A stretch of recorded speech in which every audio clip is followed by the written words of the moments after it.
Hi again, Gregg Bell of the News Tribune here at CenturyLink Field in Seattle, where we watched the worst butt whipping of the Pete Carroll era.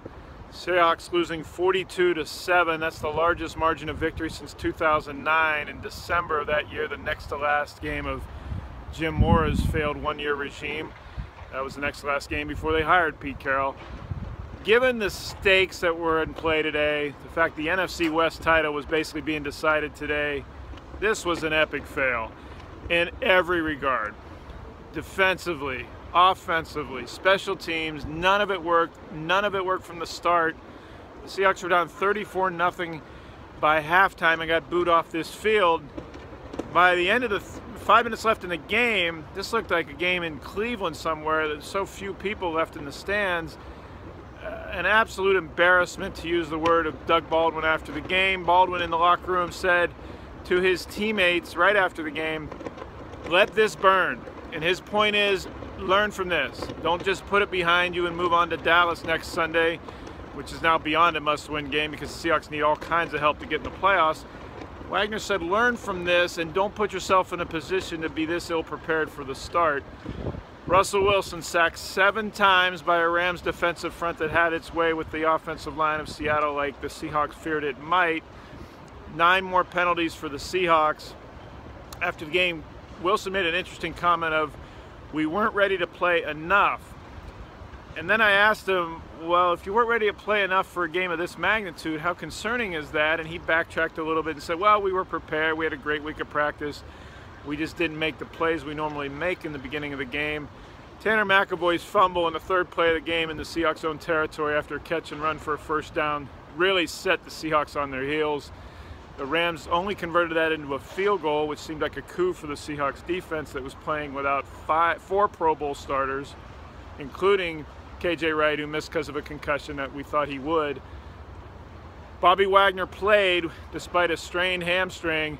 Earl Thomas after the game saying he should not have played. He said he should have taken himself out of the game earlier, talking about Wagner, and his quote was he thought the backups would have done just as well. Wagner did not like that, and he went to Twitter and said, don't put, to Thomas, and directed on Twitter, don't put my name in your mouth and don't be jealous of other people's success. Wagner soon deleted that tweet, but it's indicative of what happens when a team with these expectations and this pedigree of championship performances gives a dud like this. It's a major, major challenge for this team to regroup and play in 7 days with what may or may not be much at stake. After the locker room, I think because they had been so boat raced so thoroughly, they had about an hour and a half to digest that their season may have ended today. So the locker room was a little more full of perspective than you might imagine, not quite as emotional. Here's what has to happen. The Rams are going to win the division. They're not going to lose at home to San Francisco in the final week of the year, if they lose at all next week at Tennessee. The Seahawks need Oakland to win tonight. They may or may not have done that by the time you watch this, against Dallas in Oakland. Cowboys have to lose. Seahawks, of course, have to beat Dallas next week and then hope tomorrow night Tampa Bay beats Atlanta. And they've got to get a bunch of wild card tiebreakers to go in their favor.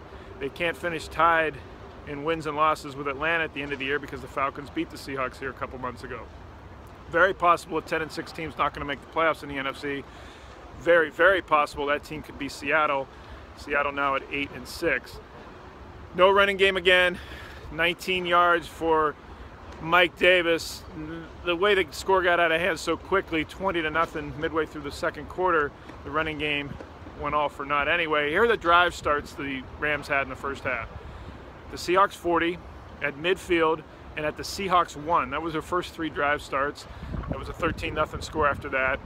The Rams also started at the Seahawks 36 after a fumble by Russell Wilson, a sack fumble by Russell Wilson. Robert Quinn got a sack. 3 sacks for Aaron Donald, who this past week, Wilson said was the best player he's ever faced. He looked exactly that today. The Rams just look better. That's not saying anything. They played better, they look better, they're younger, they're fresher.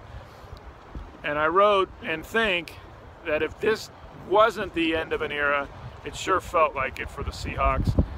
They are a battered team that is a shell of its former self, with all the players injured, with Wagner dragging his leg around and getting beaten sideline to sideline like he normally does not. I mean, Todd Gurley had 43 yards against this defense when it was fully equipped October 8th in LA when the Seahawks won 16-10.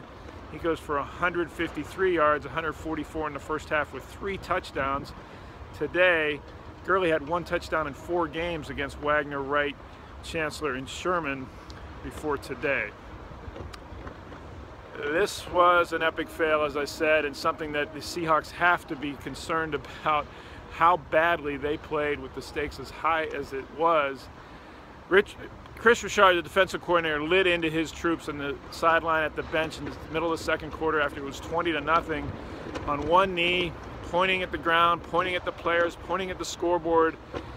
But at that point, there was not much more the defense could do. But the drive starts, the offense was turning the ball over and giving them. I mean, Russell Wilson had a 23-yard loss on a backward pass after Aaron Donald spun him around like a rag doll. It really was men against boys, Rams against Seahawks today at CenturyLink Field. The NFC West titles, goodbye for Seattle. Very well, the Seahawks playoff hopes for a 5th straight postseason appearance also went bye-bye. You can read my coverage again, as always, at thenewstribune.com, at Twitter at GBellSeattle, and I'll be in Dallas on Christmas Eve, where the Seahawks hope that game matters.